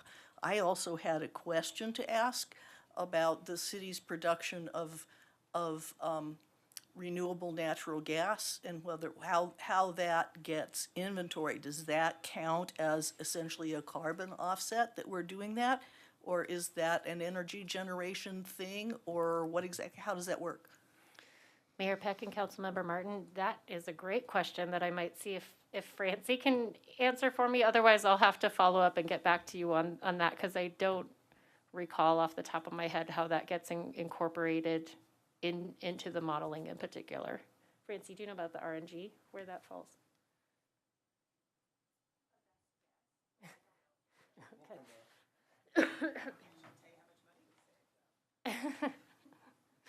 We'll have to follow up with you to understand in particular where that shows up in this. I'm sorry. Okay, will you have that at the retreat?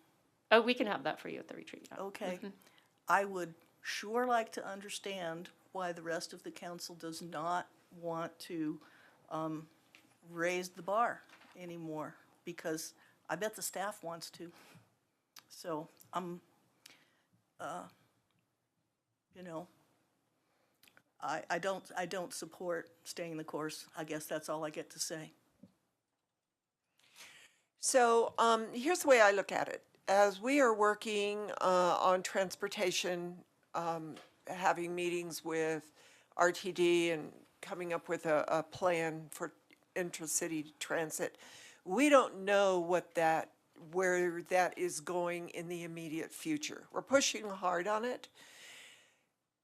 If we can meet this 66% goal before 2030, then I think that we can, if we can estimate that we can do that by some policies and directions that we're going, then I think that we can raise the goal at that point. But if we can't move it with everything we're doing, then we need to reassess it. And what are we doing and why aren't we moving it faster? But if we, you know, for what you have said, and I agree, that we are only a portion of meeting this 2030 goal of 100%. And if we can get to the 66% goal before 2030, I think that's what I would like to see. But to say we could get to 100% by 2030, that may not be attainable. And we should always go for the gold, but I don't want to put it out there so far or so high that it's not attainable. We find that it just isn't attainable. So I think with all of the discussions we're having on different areas, that we should just keep going. Mayor Peck and council members, thank you so much for your time, and we'll be back on Saturday to talk more in depth about some of these things as well. Great, thank you. Yes? Thank you, Mayor Peck. Respectfully, I believe that the mayor and the council have misunderstood the question.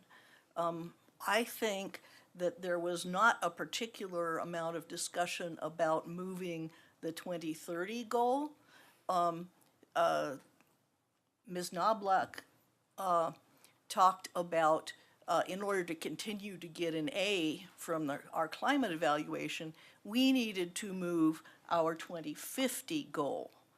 And so when I talked about it, I was pointing out the places on the right side of the graph where we can get more carbon reduction out of our 2030 to 2050 goals by more transformative beneficial electrification goals and more transformative transit goals, and that gives us plenty of time to get the work done.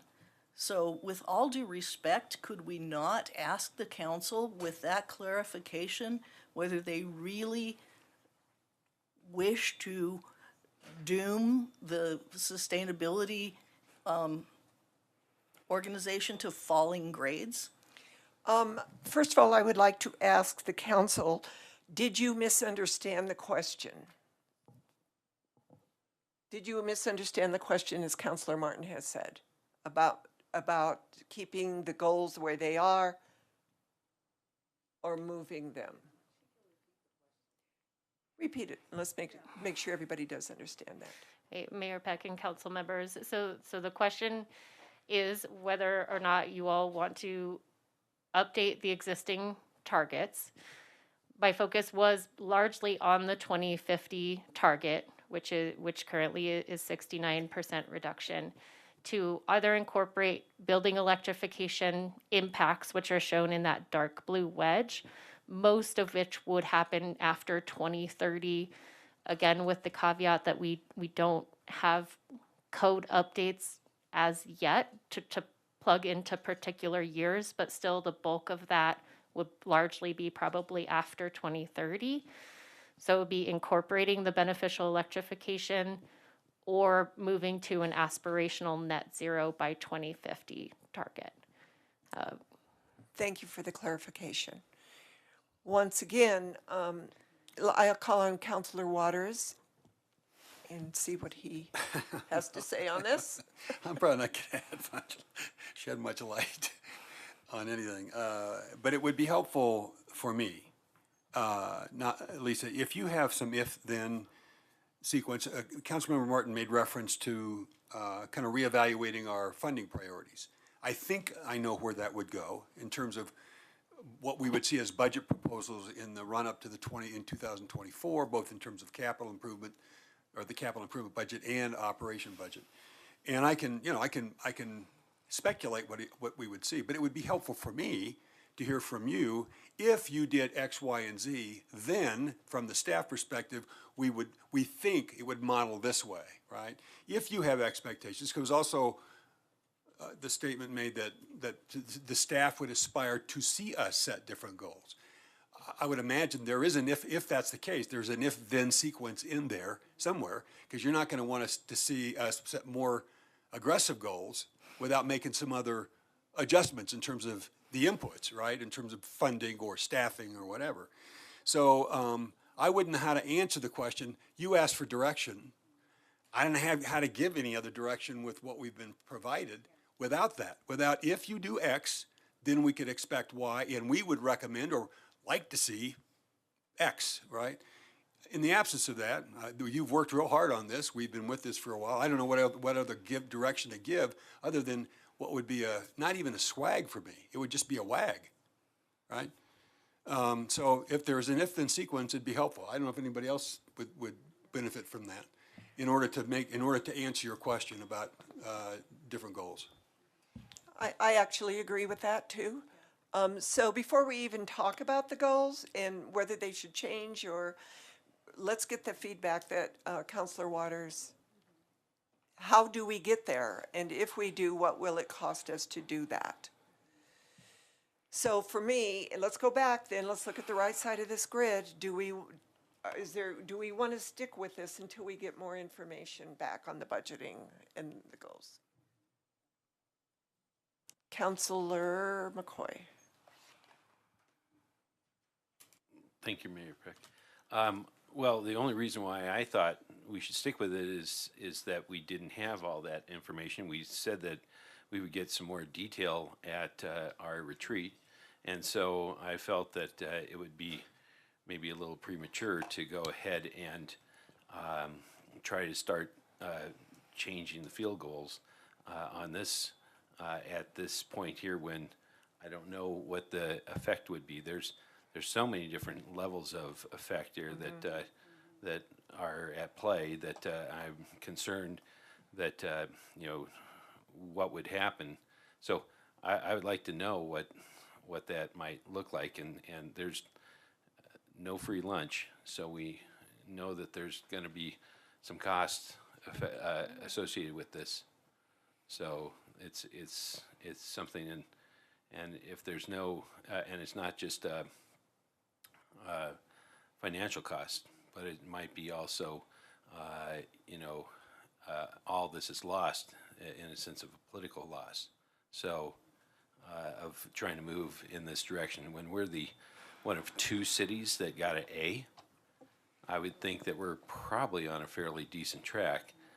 I don't think that we're going to start missing assignments. Thank you. So Councilor Martin, you've talked twice on this, so we need to give her direction. So I'll call on you one more time.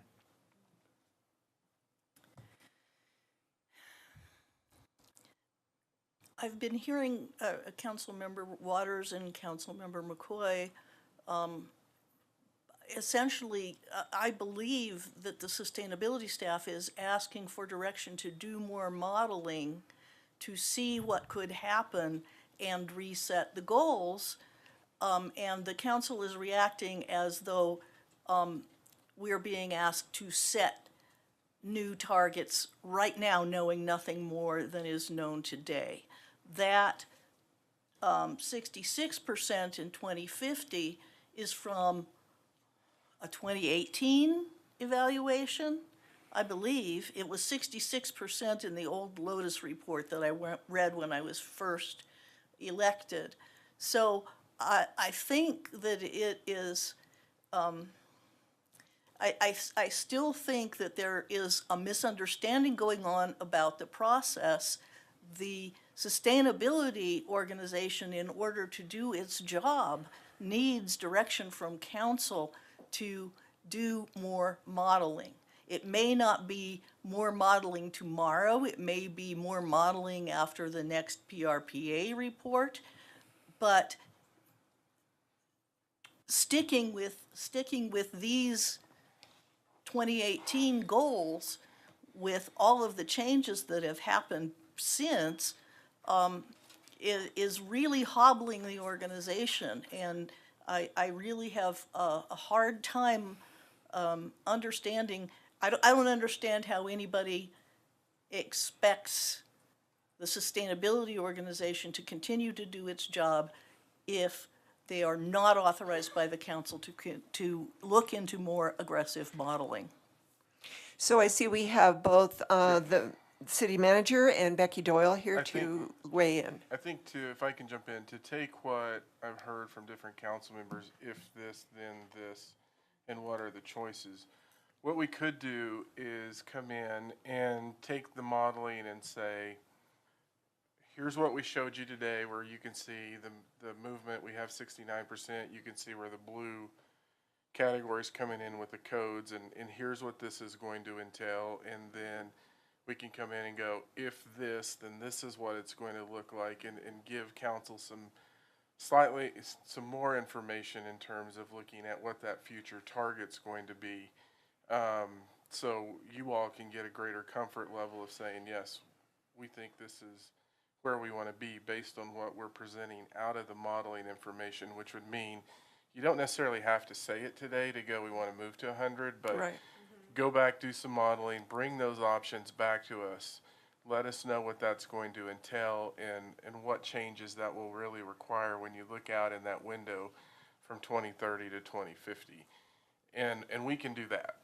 And that's not saying there needs to be a decision. And in that, I think we will answer the if then, because it'll give you a clearer sense of, in order to move to that 100% level, this is what we're going to have to do. And if council wants, we can go back and do that modeling and then bring it back to you as part of a broader conversation. Doesn't mean you have to give the answer today of, yes, we want to move to 100. We'll just show you what that's going to look like. Great. Becky, did you want to weigh in? Yes, thank you, Mayor. If I could just add that I would encourage us to think about this as an aspirational target, Right. very much like when we talked about zero waste, that this is a direction that we want to go, and that science-based interim target that's really based on activities that are underway is, you know, our existing goal within our planning horizon. But then, you know, what do we want to see out beyond that horizon? What's our eventual vision for how the city operates? And you said that much better, which was why I was trying to say that as we move forward, these goals will change, hopefully, and with the modeling. So do we all agree that we would like staff to bring back the modeling? So can I get a head shake? All right, thank you. That is the direction we would like to go. Are you clear with that direction? Thank you, Mayor Peck and members of council. I appreciate your time. Thank we'll you. see We you on appreciate Saturday. yours. And now I can't figure out how to get out of this. Keyboard. Keep going. Oh.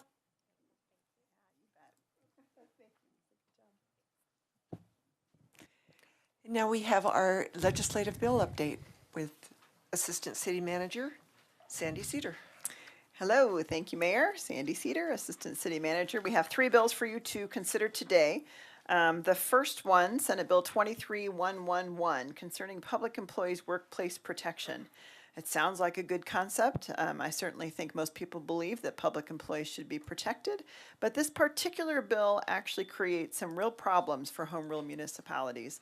What it does is it gives rights and dictates how specific HR and collective bargaining agreements will work for public employees, which actually violates our charter as well as would violate our current collective bargaining agreements. So while we certainly appreciate the thoughts around it, most of these things are things that we do today already to protect public employees, and this is a pretty big overreach from the state really against home rule municipalities and our charter. So even though it sounds like a good idea as a bill, staff recommends City Council opposes Senate Bill 23111 so that we can preserve your right to determine as an employer what kinds of things you will provide to your employees, as well as the community to determine what things get added to their charter, such as collective bargaining agreements, et cetera. Move to oppose 23111. So it's been moved by Mayor Pro Tem Rodriguez, seconded by Councilor McCoy to oppose 23111. Let's vote.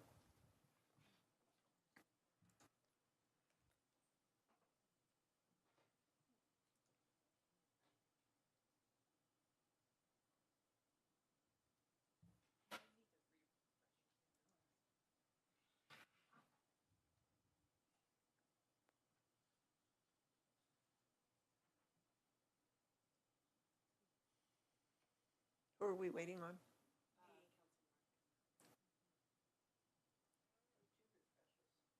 Okay. So that carries unanimously. Thank you, Mayor. Next. The second bill is Senate Bill 23-166 concerning establishment of a wildfire resiliency code board. So again, this is an idea that I think certainly people think on the face looks like a good idea to create codes, a board from the state side that would really help create resiliency around that urban interface with wildfires.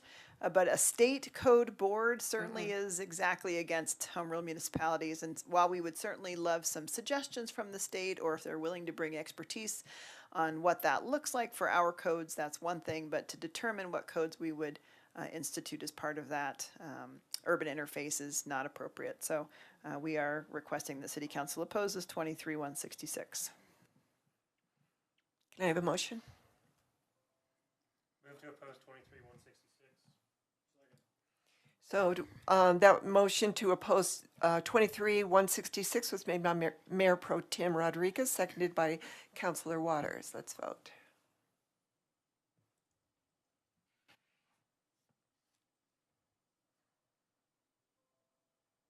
And that carries unanimously. Thank you, Mayor. On a little bit of a more supportive note, Senate Bill 23-175 is legislation that would allow you to continue your current downtown development authority in increments of 20 years unless the City Council decided that they would like to stop that practice.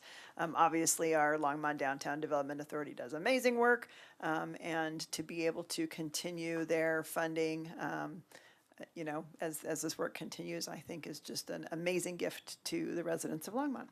So staff recommends that you support Senate Bill 23-175. I have a question on that. You can move it in just a moment. Go ahead, make the motion. I'll have it. Thank you. So it's been moved to support by Councilor Martin, seconded by Councilor Hidalgo Fearing. I do have a question. So if we, as a home rule city, wanted to up this to 30 years for any reason, can we do that? The way that it's set right now is that after the first 20 years, there's a 30-year extension, and now this would allow for additional 20-year extensions. So unfortunately, no, the bill really is just talking about 20-year extensions kind of in perpetuity until the council were to decide otherwise. Okay, great. So I think the answer is once you hit the first 20-year extension, if council wanted to do it again, you could do it again, and there's not a limitation where it just ends. Okay. The first one is 30 years, the second one is 20 years. And then. Okay, great. So let's vote. Oh, Mayor Pro Tem Rodriguez. No? It was me. I meant to call on you, but it's, go ahead. Okay. So, thank you. So Sandy, I do have a question on, as to when, I saw that it's been introduced. So typically when we put in our proposals to support or oppose, is it prior to its introduction or after it's already been introduced? Yes, Mayor Peck, Councilmember Hidalgo Fearing, our policy, the policy that the City Council set a few years ago, was that we try to catch it as fast as possible before committee. So the previous council, or a couple councils ago, actually wanted to wait till after committee. But in this case, the way that we do it is as soon as it's introduced and we have that feedback, we try to get it in front of council so that we can lobby legislators for a longer period of time. Wonderful. Yeah. And then do you know what the next course of action would be? When is it going to committee? I don't believe it's been calendared yet. It literally dropped on Thursday afternoon. Got it. Okay. So Well, that's I got pretty it on fast. Friday for my review. Okay. Yeah. Okay, thank you. It would go to its committee, probably local affairs would be my guess. And then, you know, we'll take it from there. Great. Thank you. Now it's Mayor Pro Tem Rodriguez. Thank you, Mayor Peck. They're not here, and I've not heard them speak at City Council, but I do know, and having had some conversations, that the LDDA is supportive of this legislation. Yep. So I just wanted to make that noted. Thank you, Mayor Pro Tem Rodriguez, and Kimberly McKee shared that with me as well, so thank you. Yeah. Great. So I think that we're ready to vote.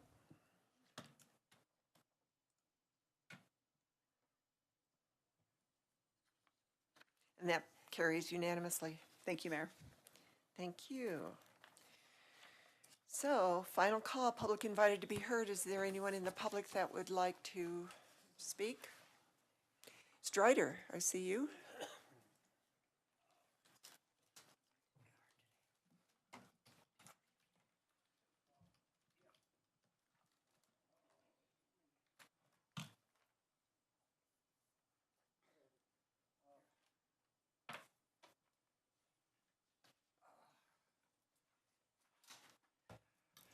Yeah, Strider Benston, 951 17th. I really appreciate all the work that's been done on this, and I think the discussion dealing with it is good. I got a couple of basic questions which probably won't be up tonight, but maybe Saturday. Couple of things. One of the first times I ever spoke here about 16 years ago, I talked about having a grid system for buses for public transportation, and we still haven't moved anything in that direction. And also about maybe incrementally replacing the public fleet with electric vehicles. Now, battery technology has gotten so much better that it's vastly more possible now, but I haven't seen much move. I saw, 1.4%, maybe going up to 4% soon. So I think those things ought to be looked into. With the grid bus system, you could have smaller buses and people could know where they're going to and go somewhere, and instead of just having two that go all around and you have to know exactly where you're going. If you're not going there, you can't get there. So that's part of it. I wonder about some of the stuff was going good and then flatlining, and I'm not sure why. And I don't know what that's all about. Transportation, for example, is some of that dependent on getting more electric gas stations, electric stations, or presuming that they're going to come? What if the political national thing is, no, we don't want that kind of stuff, let's just burn down all the forests like Bolsonaro in Brazil? So that's one factor I think could be addressed this weekend. And are we presuming a steady scientific advance on all of these things like battery technology, or, science never advances steadily? Do we have contingencies for going faster if it gets better, or how do we deal with it if it gets slower? Those kinds of things ought to be taken into consideration. And one of them, like building electrification, it's like nothing and then pretty good. Why not something now? I mean, is that only new buildings, or what about electrifying better the ones we already have? So just some basic things to look into, and keep in mind Limits to Growth by Du Bois and Ward about 1976. We run out everything. Strider. Well, find more copper, dig it. Thank you, Strider. Before you move, Strider, for the fleet, you can talk to Chase. He's behind you about your answers to the fleet. I can talk to you about transportation, and I'm sure that Lisa Noblock would be glad to explain some of the questions you had about the presentation she just gave in the flatlining. So we can answer those. Thank you. I think the bicycle path things have really improved greatly, even though I still mostly am on the street. Thank you. Yeah. Thank you. So now we're at Mayor and Council comments. Are there any comments that councilors would like to make? Councilor Martin. Well, I'd like to answer Strider's questions now. I think that the transit numbers were mainly based on a 2018 rate of electric vehicle adoption with few improvements in public transit sort of rolled into that mix.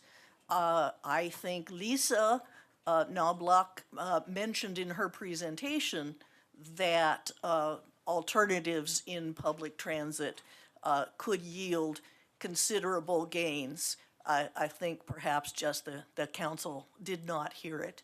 Beneficial building electrification is another situation that's kind of the same in the sense that in 2018, we weren't really taking heat pumps very seriously because there hadn't been technological improvements in heat pumps since the 70s when, you know, they first were viable for any reason, any place. And now, within the last few years, as it's been known we were going to need them, they're a lot better. And so we actually, the city is making plans to promote the transition to heat pumps considerably faster, and that you would see the space even before 2030 improve if the staff is allowed to do additional modeling. And that's why I was really upset about the idea that they should be instructed to work from the old 2018 model. It just doesn't make sense. I don't really believe that that's what the council thought they were doing, but it was going to come out that way. So I congratulate you, Strider, for keeping up on things because you hit the nail right on the head. Thanks. Thank you. I'll try So- to make it Saturday. Okay, we're still at council comments. Thank you very much, Strider. Is there anybody else on council that would like to comment? I would like to give a shout out to Marika Unger for keeping us up on what CDPHE is doing. And I was very happy to read that the state is giving, I lost my train of thought, HEPA filters to the schools in Colorado, especially in our county. I'm very happy about that. So, any other comments? No. With that, I would like, we're going to go to the city manager remarks. Harold? No comments, Mayor, Council. City attorney? No comments, Mayor. Thank you. Can I have a motion to adjourn? So it's been moved by Councilor McCoy and seconded by Councilor Hidalgo Ferry to adjourn. Let's vote. All those in favor? Thank you. We are adjourned.